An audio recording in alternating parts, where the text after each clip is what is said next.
So an aluminum pergola is only as good as the aluminum, as the metal that makes the entire product. And there's multiple steps there in making all of the aluminum look and feel the way that it does. So we're gonna go through how our aluminum is made, the painting process, and exactly why ours is the best that we could find. My name is Harrison with LuxuryPergola.com. We sell an aluminum pergola that opens and closes, and aluminum is obviously the main product of everything that we do. It builds the louvers, the beams, the posts, the gutters, everything.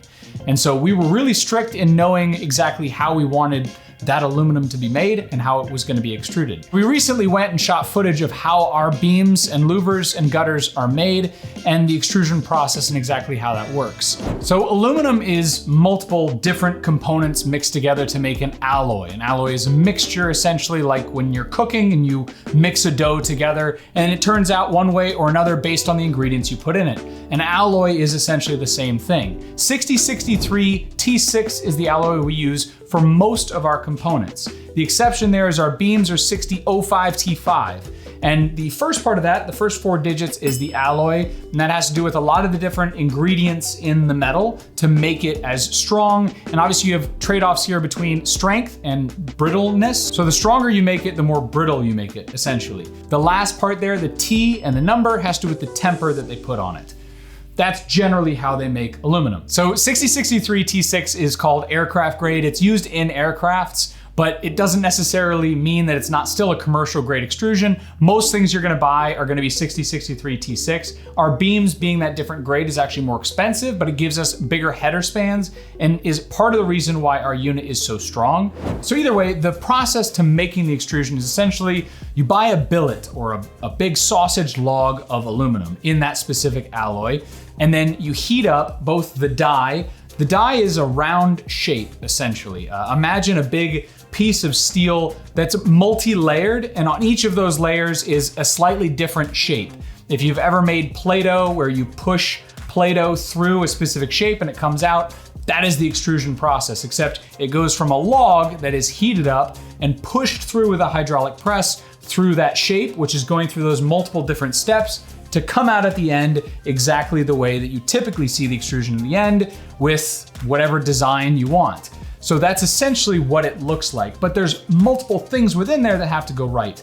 The log or the alloy has to be perfect. It has to be the correct alloy, obviously. So the temperament needs to be right. They need to make sure that they oil the extrusion as it comes through, that the temperature is perfect. Because if it's too hot, it comes out too soft and you get sagging and the wrong distortion on your tolerances. And if it's too cold, obviously you run the risk of breaking the die and you're gonna get some fragmenting and some scarring on the die and the extrusion itself. So temperature is really important. If you watch the footage here, you'll actually see they're heating up our die of our louver. They're pulling it up out of this big bin. As it comes over into the head of the extrusion there, they're gonna use a temperature gun to look at that die and see if it's at the correct temperature for them to be able to use it. If it's not, they'll set it back in the box and warm it up before they take it out again. Then they're gonna swap the die in place, load up a billet behind it, and then they're gonna push through part of that extrusion. Now, here's where it gets complicated. The first billet is actually not used. So they use a shorter part of a billet to push through the die to warm up the die, essentially. And this is both to look at first tolerances, to see what the nose of the extrusion looks like. As they push it through here, you'll see that it's kind of a deformed version of our louver, and that's because that's called the nose, and you can see a lot of the different thickness and tolerances that are coming through. And then after they push through that first half a log, they'll throw that entire extrusion away and then move on to the next one. The other thing you'll notice is as they extrude it, they're pulling it from one end. So it's both pushing the log and pulling the extrusion as it comes out, because you have to keep the extrusion perfectly straight, or straight within a very, very tight tolerance. And a lot of that requires finesse. Now, the other thing that happens here, and this is part of the ongoing QC of making these products, is every time a billet is changed out and a new billet comes in, there's gonna be a seam where those two billets met on that extrusion. That also gets cut out and thrown away. So there's a lot of waste here. They also, to add to the waste, they also cut off the log at the end so that you end up with this big bin here you can see of all these old half a back end of a billet that they no longer use. And they obviously recycle the aluminum because aluminum is a very highly recyclable product, But all of this generates a lot of scrap in order to make sure you end up with the perfect part in the end. Now, after they've extruded it and pulled it out, they cut it to length, they bring it over to a saw, and that first extrusion, as I said, is the one that came from the partial log. That's gonna get thrown away, but they cut off a small portion of it, they take it into a facility, and they paint it with this high gloss black. And the reason why is because if you've ever seen high gloss black, you notice everything, every imperfection, every difference, every minor wave or crease, and this allows them to make sure that the extrusion doesn't have any basic marks that could continue on the rest of the batch and ruin the batch. So you make sure that everything looks good so that once it's painted, you won't be able to notice any mill marks that may have come from the extrusion head. The other thing that they do is they check with calipers the tolerance. Now the tolerance is slightly different, hot versus cold. So they'll check the tolerance first while the extrusion is hot, and then they'll check it again once the extrusion cools down with a different sample later on. In addition to that, they'll always extrude a certain amount of, especially the 6005 T5, and make sure that then they run tensile and yield strength tests on it. There are multiple tests here, but the only one that is footage that we shot of it is the tensile strength. They basically place a piece of aluminum in 6005 T5 that they just received in a stretcher, and they'll pull it, and they'll keep ramping it up until eventually the extrusion snaps. None of this is really gonna mean anything to you because all our parts are over-engineered for shear and yield and deflection rates, so you don't have to worry about any of that, but it does make sure that the alloy that is going through the billet or through the extrusion is the correct alloy down to the finest percentages of each metal that comes inside of that alloy. Either way, that is the extrusion process. They pull a very long, usually about 50 feet of our louver, and then we cut it down to the shape of the pergola after it gets powder coated. Now it gets powder coated typically in specific lengths. Our louvers are in 24 feet, our beams are in 24, 20, and 16 feet. And so in order to powder coat these, you're gonna use these gravity hooks, which essentially you can see this conveyor is pulling these extrusions from a flat station up. And then as it pulls up, these gravity hooks will hold it in the air and then drag it through on a conveyance through the process to powder coat. And it's not a simple process. It's not like painting a car where you can just spray paint it. With a powder coating process, there's three big things that are important to watch. One of those is gonna be the pre-treat process. The second one is gonna be exactly the coverage of the powder and how even the spray is.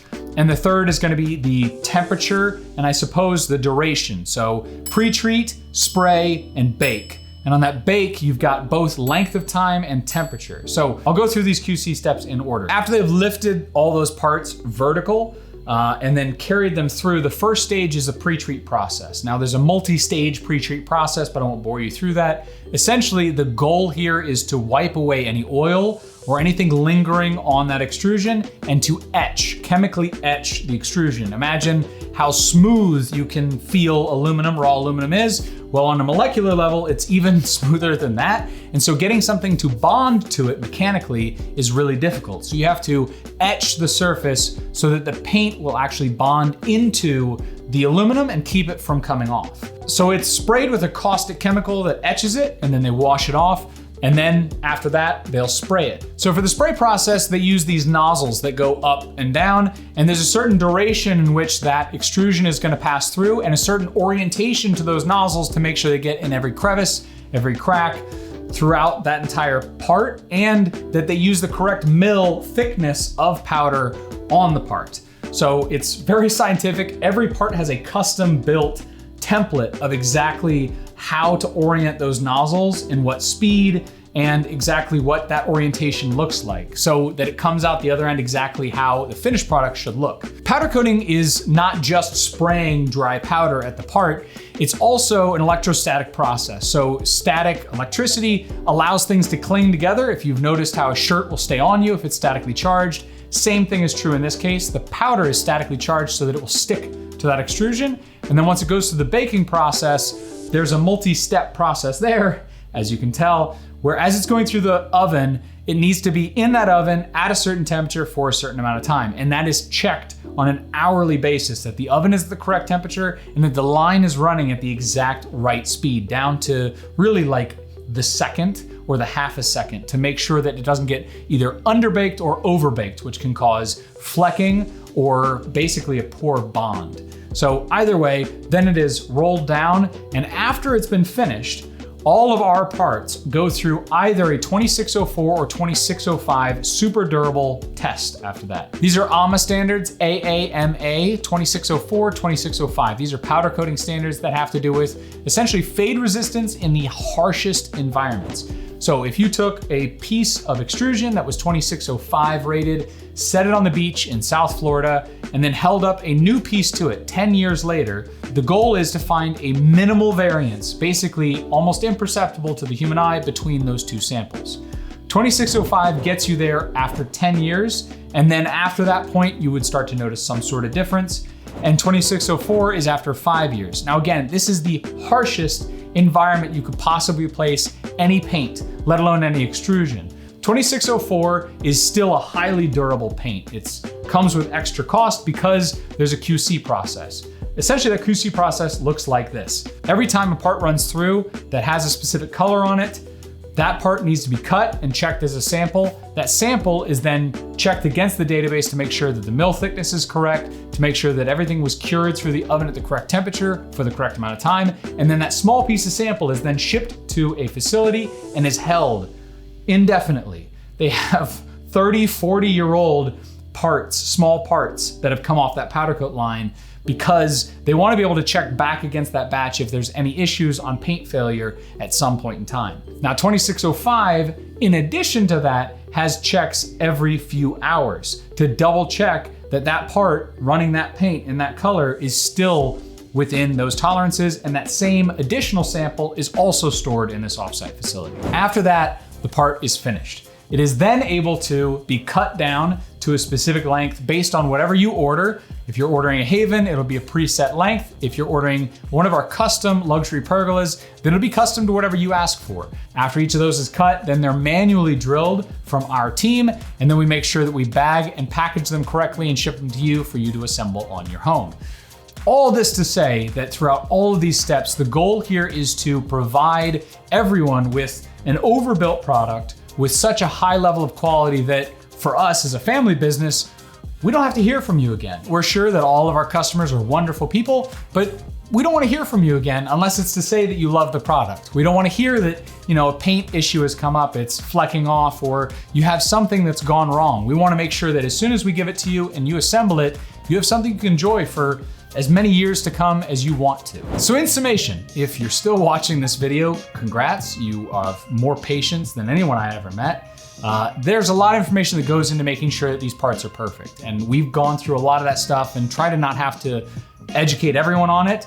The goal is that you have a product that lasts forever. We have a long warranty on all our products because we want to make sure that the parts are made well, which is why I know all of these things about extrusions and paints and alloys and tensile strength, because in the end, the goal is to make sure that all our customers are satisfied with what they have for as long as they're in that home. And so that is why we have this information. And that's why if you're out there and you're wanting to learn more about this, you now have an incredibly long video to watch and learn everything about exactly how our stuff is manufactured.